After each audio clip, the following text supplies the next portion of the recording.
Rank 232 है और category wise 7 है तो एचडी मिल जाएगी। एचडी मिल जाएगा आपको आपको अलाइड मिलेगी। एयरफोर्स में फेल हो गए, ओके नेवी में फेल हो गए, फिर कोस्ट गार्ड का दिया उसके मेडिकल में फेल हो गए, फिर वो रीट वाला दिया रीट मेंस में फेल हो गए, एसएससी के दिए सीएचएसएल में फेल हो गए, टाइपिंग में सीजीएल की टाइपिंग में फेल हो गए, उसके बाद ये आरएस में घुसे।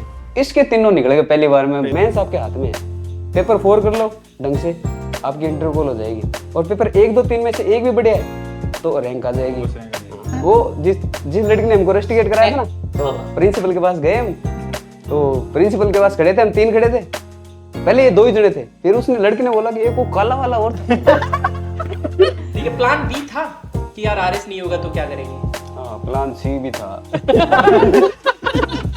बट एक चीज बहुत पॉजिटिव है, बहुत पॉजिटिव है कि मतलब मैंने कभी इन दोनों को स्ट्रेस में नहीं देखा, आज दिन तक नहीं देखा कभी भी स्ट्रेस में। तो एक हॉस्पिटल में गए दिखाने, उसने कैंसर बता दी, वो ऐसे और हो गई, नेगेटिव और चला गया, वो मेंस आ गया और कैंसर और बता दी, बन भी गए तो कितने साल है। कनेक्ट सिविल उठाई, एथिक्स पढ़ी, सारे एग्जाम्पल उठा लिए, वो एड ऑन करते गए उसमें तो कंटेंट और बढ़िया होता गया।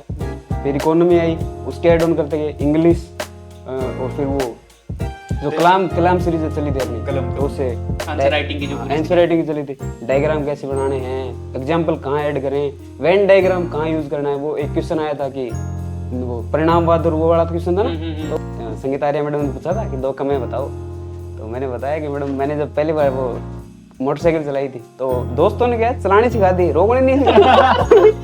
6 बजे पहुंचना है लाइब्रेरी तो 6 बजे पहुंच जाते थे और रात को फिर 10:30 11 उतने बजे तक आते थे। 6 दिन तक पूरी रगड़ाई के साथ पढ़ाई करते थे। हम तो पहले फर्स्ट अटेम्प्ट भी था तो इन सब बातों की सोच के अपना नेगेटिव ही जाएगा, पता ही नहीं था अलग हम उस डायरेक्शन में जाना ही क्यों है, अपने हाथ में तैयारी करनी थी। मेरा पिताजी तो मैंने 15 दिन में एक बार फोन करता कि पैसा पड़ा है अकाउंट में, हाँ पड़ा है, और कोई दिक्कत ना ठीक है तैयारी करो, रोटी पानी खा लो आराम। और रनिंग कितनी किलोमीटर कर लेते हो आप? रनिंग मैराथन भाग रखी है लगभग 42 किलोमीटर वाली। और मतलब हमारा और राहुल सर का टारगेट होता है कि हर 15 दिन में या 20 दिन में एक लॉन्ग रन होनी चाहिए कि 15-20 किलोमीटर 25 किलोमीटर वो वाली। टेंशन नहीं ऐसे करते हैं, आता ही ऐसे वो उनको इग्नोर ही करते हैं, तो कुछ भी आता है ऐसा तो कोई वो नहीं है। मेरा नाम सुरेंद्र कुमार बिश्नोई है, also known as UV. Okay. और मेरा नाम शिशुपाल सिंह है और जोंटी नाम से जानते हैं मेरे सारे। जॉन्टी नाम के पीछे क्या कहानी है? जोंटी नाम के पीछे कहानी है कि एक बार पहला ही दिन था कॉलेज का, तो उस दिन क्रिकेट खेल रहे थे, तो एक कैच उठा ऊपर, तो उस फील्ड में पानी था, मेरे को पता नहीं था पानी है।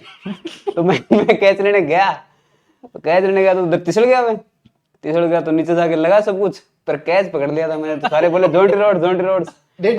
मैं 2 दिन बाद उठा था उसके। रैंक 232 है और कैटेगरी वाइज 7 है तो एचडी मिल जाएगी। एचडी मिल जाएगा आपको आपको भी? अलाइड मिलेगी। अच्छा। अलाइड सर्विसेज में 22 या 21 प्रेफरेंस मिलेगी। पर मिल जाएगी। तो अभी जैसे फर्स्ट अटेम्प्ट में आपको सक्सेस मिल गई, मतलब अभी यूवी भाई की थोड़ी सी और जर्नी है कि भाई अलाइड से ये स्टेट सर्विस में जाएंगे, है ना? तो फेलियर भी देखे लाइफ में पहले? हाँ फेलियर जैसे 12th करी थी, उसके बाद एयरफोर्स में फेल हो गए, ओके। नेवी में फेल हो गए, डबल एएसएसआर दोनों में फेल हो गए, फिर कोस्ट गार्ड का दिया उसके मेडिकल में फेल हो गए, फिर वो रीट वाला दिया रीट मेंस में फेल हो गए, फिर एसएससी के दिए सीएचएसएल में फेल हो गए, टाइपिंग में सीजीएल की टाइपिंग में फेल हो गए, एमटीएस में भी वो इतने बने नहीं थे, फिर उसके बाद ये आरएस में घुसे। इसके तीनों निकल गए पहली बार में बस। सेम मेरा था कि एयरफोर्स में 3 अटेम्प्ट दिए थे, पहले में 36 से, फिर दूसरे में 1 से, फिर तीसरे में कुछ ऐसे मार्क्स से रहा था। फिर उसके बाद में आर्मी वाला दिया तो आर्मी उधर मना कर दिया। फिर टीचिंग का दिया था तो टीचिंग में 2021 वाले में 126 मार्क्स थे, लेकिन फिर उसमें 130 चली गई तो उसमें नहीं हुआ। फिर पुलिस वाला दिया था, पुलिस वाले में नहीं हुआ। एसआई वाले में भी मतलब कुछ नंबर से रहा था, तो फेलियर वो था। लेकिन आरएस वाला पहला ही था और पहले में स्टेज क्लियर करते कर लिया। लेकिन उसके पीछे वो जर्नी है ना, उनकी भी काम है। मतलब वो जो फेलियर थे हमारे लिए वो कहीं ना कहीं सही थे थोड़े, कि हाँ वो हुए तभी हम यहाँ तक पहुंच पाए थे। मोटिवेशन क्या है पीछे आरएस की प्रिपरेशन करने के पीछे?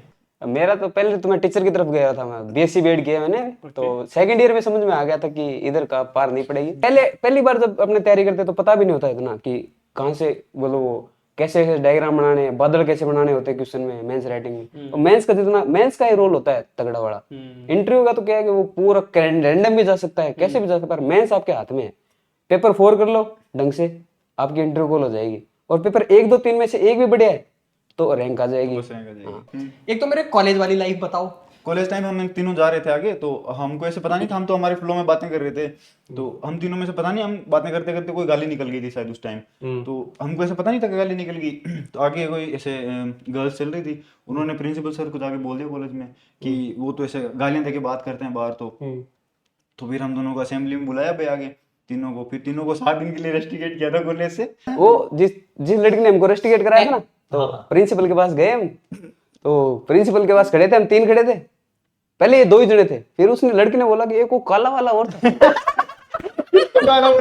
तो वो उधर फंस गई खुद कि खुद इनको तो कह रही कि गालियां मत दो और खुद वो कर रही है, तो मतलब एक तरीके से डिस्क्रिमिनेटरी। वही तो फिर हमने मैंने उसके खिलाफ काउंटर अटैक किया था तो असेंबली में वापस।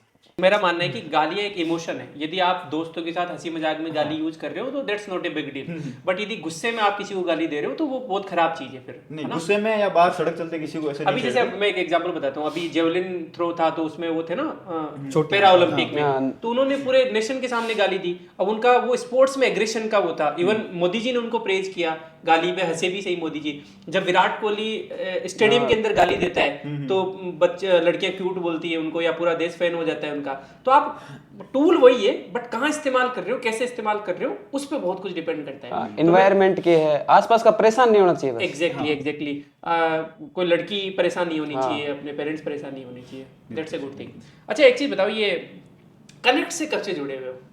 कनेक्ट में तो जब कनेक्ट बना था, चैनल बना था कनेक्ट का, और सेकंड जो मेंबर था आपके बाद में, वो मेरे को भेजा था आपने, मैंने ज्वाइन किया था, मैं कि ये क्या भेज दिया, ज्वाइन कर लेता हूँ। तो कनेक्ट में तो मैं सेकंड मतलब जो सब्सक्राइबर था वो मैं था उसके बाद में। और आप?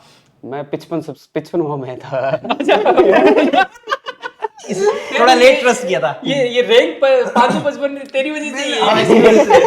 55 सब्सक्राइबर था। नहीं वो इसके कर्मों की वजह से आई है। ठीक है, प्लान बी था कि यार आरएस नहीं होगा तो क्या करेंगे? हाँ, प्लान सी भी था। क्या था? वो नहीं बताना इधर। प्लान भी तो टीचिंग का था ही, क्योंकि बीएड कर रखी है तो टीचिंग वाला वो रीट प्री भी क्लियर हो गया था, तो टीचर बन जाएंगे, और टीचर नहीं बने तो एसएससी कर लेंगे अपने। तो अच्छा, प्लान सी तक सोचा हुआ था। हाँ, मैथ रीजनिंग बढ़िया थी तो एसएससी में हो जाता हूँ। अच्छा, पहले टाइपिंग में भी रहा हूँ मैं, सीएचएसएल टाइपिंग में और सीजीएल टाइपिंग में मैं फेल हुआ हूँ। अच्छा, तो उधर वो था मेरा। बट एक चीज बहुत पॉजिटिव है कि मतलब मैंने कभी इन दोनों को स्ट्रेस में नहीं देखा, आज दिन तक नहीं देखा कभी भी स्ट्रेस में। हम दोनों का तो ये था कि जो होता है अच्छा होता है, बस खुश रहो। जो ही करने वाला मोमेंट होता है, जो हंसने वाला मोमेंट है ना, वो लाइफ में कभी मत खो आप, क्योंकि लाइफ मतलब जो मोमेंट होता है अभी प्रेजेंट का वो वापस नहीं आएगा। तो इसलिए थोड़ा हंसते रहो, ही करते रहो, बस मेहनत जो हार्ड वर्किंग है खुद के लिए वो रखो, ऑब्सेस्ड रहो थोड़े। लेकिन हाँ, तो अपनी तो टैगलाइन ही वही है ना कि सिंसियर रहो, हाँ, सीरियस हाँ। सीधी सी बात। जैसे मैं मेरे बताता हूँ, तो मेरे क्या हुआ, मेरे 22 दिसंबर को है ना, वो मुंह में छाले टाइप हो गए थे, लाइकन प्लानस हो गई थी, एक ऑटो इम्यून डिजीज होती है, तो वो भाई वो तो तो एक ऑटो इम्यून डिजीज होती है जिसमें मतलब ज्यादा मिर्ची नहीं खाई जाती, ठंडा नहीं खाया जाता, गर्म नहीं खाया जाता, तो वो होगी। तो 22 दिसंबर को हुई, तो 27 जनवरी को मेंस था, उस टाइम पोस्टपोन नहीं हुआ था, तो वैसे घबरा जाते हैं। तो एक हॉस्पिटल में गया दिखाने, उसने कैंसर बता दी, वो ऐसे और हो गई, नेगेटिव और चला गया, वो मेंस आ गया और कैंसर और बता दी, बन भी गया तो कितने साल है। तो फिर एक जगह और जांच कराई तो उसने बताया कि लाइकन प्लानस है और ये ऑटो इम्यून है और धीरे धीरे ठीक हो जाएगी, तो ठीक है।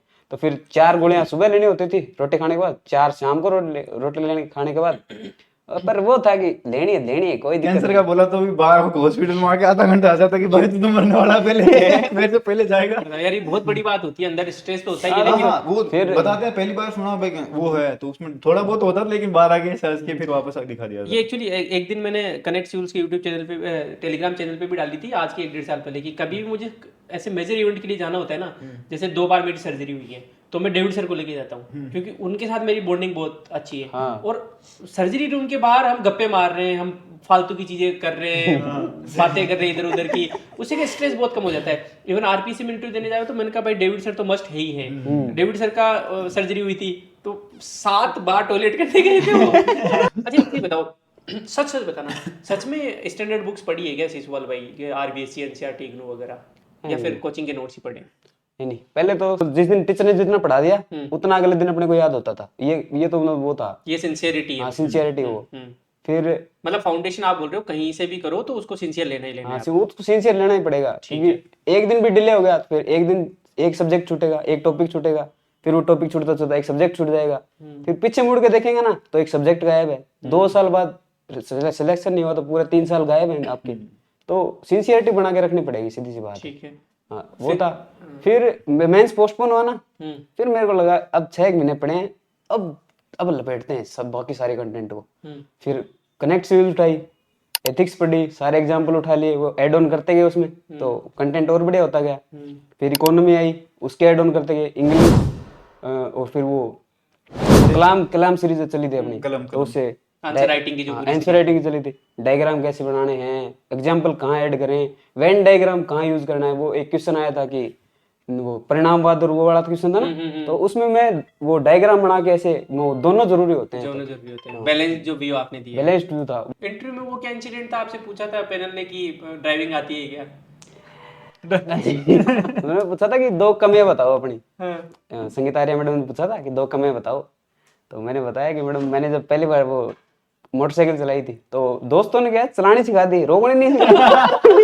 तो मैंने चलाई, वो चल गई तो सीधा आगे रसोई थी, रसोई के अंदर झूम ठोक दिया था। रसोई में ठोक दी। तो मैं पड़ा हूँ, मोटरसाइकिल पड़ी है, ऊपर कुकर पड़ा है, हाथ में बेलन पड़ा है, एकदम पूरा सीन था, बीच में रसोई थी। मुझे लग रहा है मैम ने ऑनेस्टी के दे दी होगी 10 नंबर तो भाई आपको। फिर मैडम ने पूछा भपंग क्या होता है, तो वो इधर थोड़ा मौका है, तो मैडम ऐसे बताते हो, पूरा बताया था ऐसे करके। फिर बोला कुर्जा क्या होती है। वो कुर्जा तो हमारे शेखावाटी में उधर वो पाई जाती है, वो जो साइबेरिया से पक्षी आते हैं वो होते हैं, देखिए ना ऐसी बड़ी होती है। तो वो सारे हंस गए थे।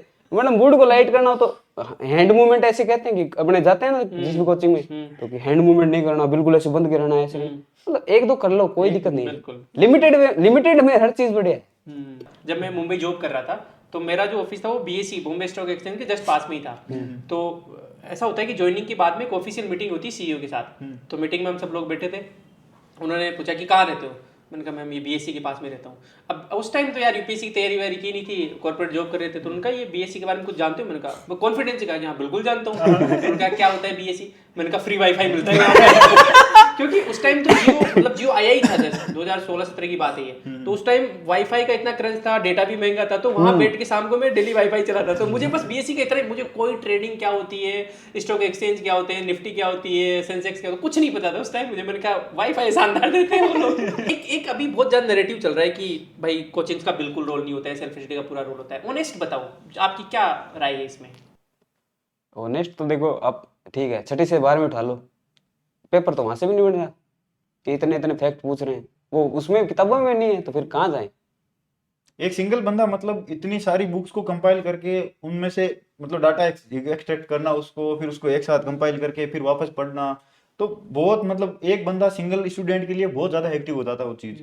लेकिन सेम ही चीज कोचिंग वगैरह करते हैं, नोट्स में वो सेम ही चीज होती है। लाइक आप 100 पेज पढ़ रहे हो या 1000 पेज पढ़ रहे हो, उसकी जगह आप 100 पेज पढ़ लो, क्या दिक्कत है? उसमें से अगर 80% भी आप कवर कर पाते हो तो वो उस 1000 पेज से ज्यादा ठीक है वो चीज। मतलब कोचिंग का जो नोट्स है ना, उसके बाद ऐड ऑन करते रहो, उस पे एक जगह टिको मत। हाँ ओवर डिपेंडेंट मत, ओवर डिपेंडेंट मत कभी वो ब्लाइंड ट्रस्ट किसी पे भी मत। हाँ ब्लाइंड ट्रस्ट तो फिर वो मारे जाओगे। मतलब एक कोचिंग के पढ़ के चले गए, वो आया दोस्त नहीं तो बदल फिर जाएगा। तो मतलब जितने भी है ना सारे नोट्स खंगाल दो, जिन जहाँ जो कंटेंट मिले पढ़ डालो। सबकी बेहतरीन चीजें उठाओ, कंपाइल करो, उनको बार बार रिवीजन करो, वो चीज ज्यादा हेल्प करेगी रादर देन कि आप किसी एक चीजें पे ज्यादा वो फोकस कर रहे हो उस चीज पे। रूटीन हमारा सिंपल था, लाइक 6 दिन हम लाइब्रेरी जाते थे ना, तो फिक्स था हम दोनों का कि भाई 6 बजे पहुंचना है लाइब्रेरी, तो 6 बजे पहुंच जाते थे और रात को फिर 10:30 11 उतने बजे तक आते थे। 6 दिन तक पूरी रगड़ाई के साथ पढ़ाई करते थे। फिर 7वें दिन संडे को टेस्ट देते थे। फिर संडे को हम कुछ भी नहीं देखते थे पढ़ाई का, भाई टेस्ट दिया, फुल पूरे दिन इधर उधर दोस्तों के घूमे, फिर वापस 5 बजे रूम पहुंच जाते थे, 5 बजे या 6 बजे के आसपास। फिर वापस टेस्ट का देखते थे कि हाँ भाई टेस्ट में क्या लिखा है, क्या गड़बड़ की है, फिर वापस उसी रूटीन में वापस आ जाते। संडे का पूरा दिन तो मतलब किताबों के हाथ ही नहीं लगाना। पूरा वो नहीं था। एक वो दोस्त है हमारा सतीश, उसका चला जाओ, उधर चले जाते थे रूम पे। फिर हाँ बिल्कुल, एक दिन बफर होना भी चाहिए। आपको क्या लगता है लक का कितना क्या रोल रहता है आरएस में? अभी जैसे ये अजमेर रीजन का चल रहा है, पिछली बार बीकानेर का चला था। इसका पर आपका क्या कहना है इस पे? हम तो पहले फर्स्ट अटेम्प्ट ही था, तो इन सब बातों की सोच के अपना नेगेटिव ही जाएगा, पता ही नहीं था अलग हम उस डायरेक्शन में जाना ही क्यों है? अपने हाथ में तैयारी करनी थी, वो करो।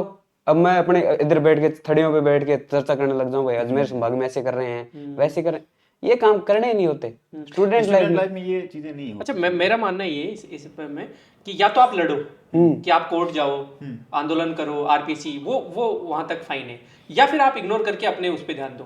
बीच में मत रहो कि न तो आप लड़ रहे न तो आप कोर्ट जा रहे न आरपीसी दबाव बना रहे और न आप पढ़ाई कर रहे इस चक्कर में। बीच वाला मत रहो, है ना। टेलीग्राम या व्हाट्सएप पे वो डिस्कशन का पार्ट मत बनो, ये थड़ी पे ऐसे बैठ के या तो कुछ एक्शन लो या फिर इग्नोर करो सीधा।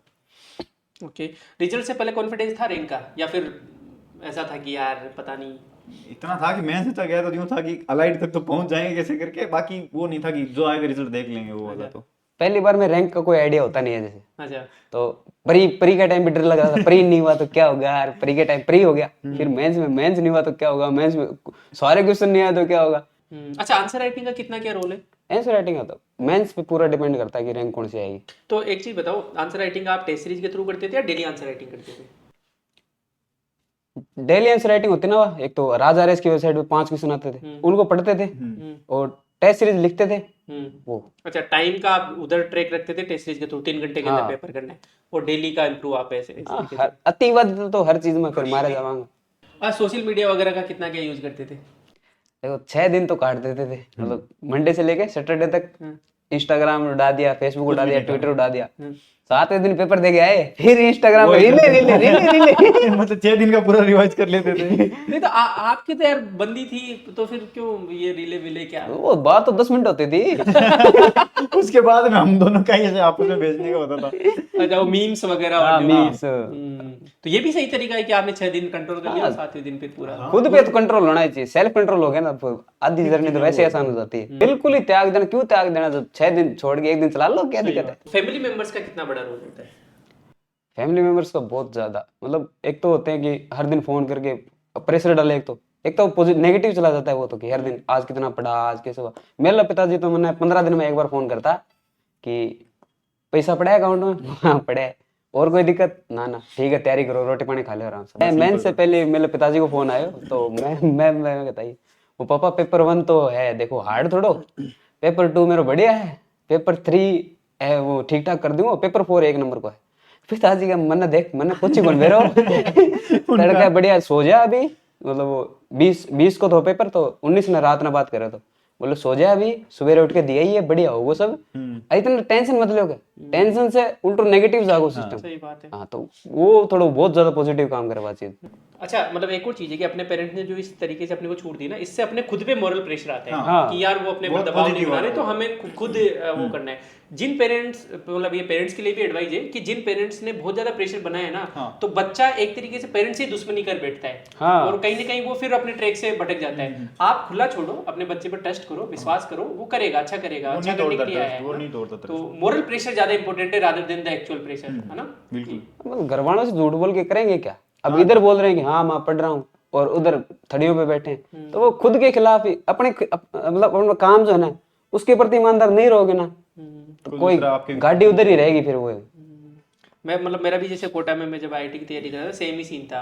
पापा का या मम्मी का या भैया का फोन आता था तो 3 ही चीजें पूछते थे कि भाई नींद अच्छे से ले रहा है क्या, खाना खा लिया क्या, पैसे क्या। और फिर उसके बाद में मतलब जैसे कि मैं कभी रैंक आगे से डिस्कस करता, क्योंकि मेरी 11th में रैंक बहुत पीछे आती थी, 5000 में से 4000 3000 आती थी, तो मैं खुद आगे से बताता था कि मेरी रैंक से ही नहीं आ रही, तो वो ध्यान ही नहीं देते, मतलब ऐसे इग्नोर करते थे कि हाँ कोई बात नहीं आ रही। तो फिर धीरे धीरे मोरल प्रेशर से इंप्रूव करते गए और फिर तो अच्छी रैंक आ गई थी। टीचर्स का क्या रोल रहा है लाइफ में? टीचर का मेरे साथ बहुत बड़ा रोल था। जैसे 9th में मैं आया था, तब 9 से लेकर 12 तक जो स्कूलिंग थी मेरी, वो मतलब टर्निंग पॉइंट था। बहुत सारी चीज़ें जो सीखी थी, जैसे भाषण देना, कम्युनिकेशन स्किल थी, स्पोर्ट्स में कैसे आगे जाना होता है, परेड में लीडर करना, स्पोर्ट्स वाला, मतलब वो सारा जो एक मिक्सचर होता है ना कि भाई आरएस बनते टाइम जो वर्सटिलिटी, वो जो बोलते हैं ना उसको वर्सेटिलिटी,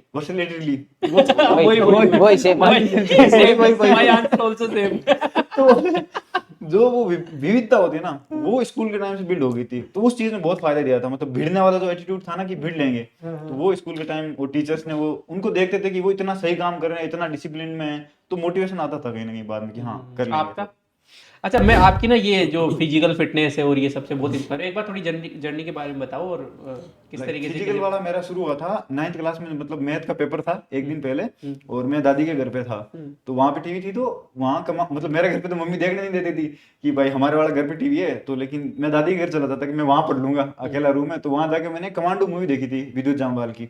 तो उसके बाद मेरे मन में आया था कि कमांडो बनना है, क्योंकि वो मतलब उस टाइम एज में यंग थे, तो लगता है कि भाई बॉडी अच्छी होनी चाहिए, वो होनी चाहिए। तो फिर उसके बाद मैं रनिंग वगैरह शुरू की, फिर योगा शुरू कर दिया था, 5:30 बजे उठना, मतलब उस टाइम पे खुद से 4 बजे 5 बजे उठना, योगा करना। फिर उसके बाद में 12वीं करने के बाद में आर्मी वाला था, तो 2 बार मैंने आर्मी का फिजिकल भी क्रैक किया था, और गरुड़ कमांडो बनना था बेसिकली, लेकिन फिर बाद में घर वालों ने और भाई ने ऐसे बोला था कि आर्मी में ज्यादा नहीं है, तो तू उस साइड तेरी लाइन चेंज कर। भाई अभी आर्मी में है ना? हाँ भाई, अभी लास्ट नाइक है और आईएमए में अभी ड्रिल इंस्ट्रक्टर है वो। अच्छा, और रनिंग कितनी किलोमीटर कर लेते हो आप? रनिंग मैराथन भाग रखी है, लगभग 42 किलोमीटर वाली। और मतलब हमारा और राहुल सर का टारगेट होता है कि हर 15 दिन में या 20 दिन में एक लॉन्ग रन होनी चाहिए, कि 15-20 किलोमीटर 25 किलोमीटर वो वाली। इनसे इंस्पायर होके मैंने भी भागना स्टार्ट किया था। 600 मीटर में रुक गया मैं, वापस स्टार्ट करूंगा यार एक बार। नहीं बिल्कुल एक मतलब क्या बोलते हैं उसको, 30 दिन में 2 दिन ऐसे रखो कि आप लॉन्ग रन करो, बाकी सिंपल फिजिकल एक्टिविटी करते रहो। जरूरी है, बहुत जरूरी है। एस्पिरेंट से भी मैं सजेस्ट करूंगा कि पार्क में चले जाया करो, घूम लिया करो, एक्सरसाइज कर लिया करो। रूम में ही आपने तो रूम में भी पूरा सेटअप लगा रखा है। हाँ, वो डंबल वो इंटरनेशनल जो रूम फेमस हो रखा है, रूम हमारा बहुत फेमस है। हाँ, तो उसमें आपने एक तो डंबल्स ला रखे हैं, वो रोप है। तो शिशुपाल भाई भी इंस्पायर हुआ साथ रह के? हाँ, हमने 1 महीना तो रेगुलर भाई ने जिम करी है ऐसे पूरी साथ में। वो 1 महीने ही करी है बस।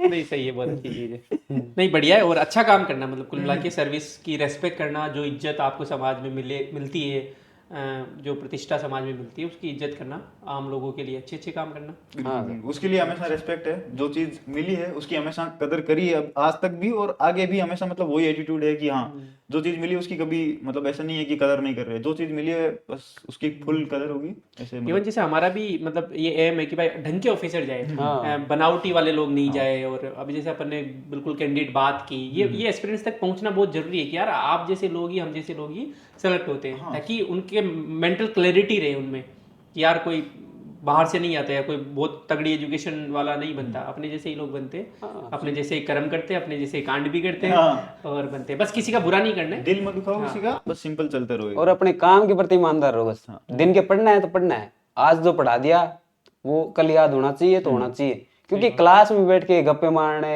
ये करना, ठड़ियों में बैठना, ये सब ठीक है, कर लो, कोई दिक्कत नहीं है। लेकिन जब मुड़ के देखोगे ना 2-3 साल बाद में, तो पीछे याद करने का मन भी नहीं करेगा कि हाँ उधर थड़ियों में बैठ के हाँ गप्पे मारते थे, अब कर लो याद। वो मुझे बहुत सही लगता है, मेक माई मेमोरी वाला। तो अपन डालते भी रहते हैं, मैं बहुत बार टेलीग्राम पे डालते रहता हूँ कि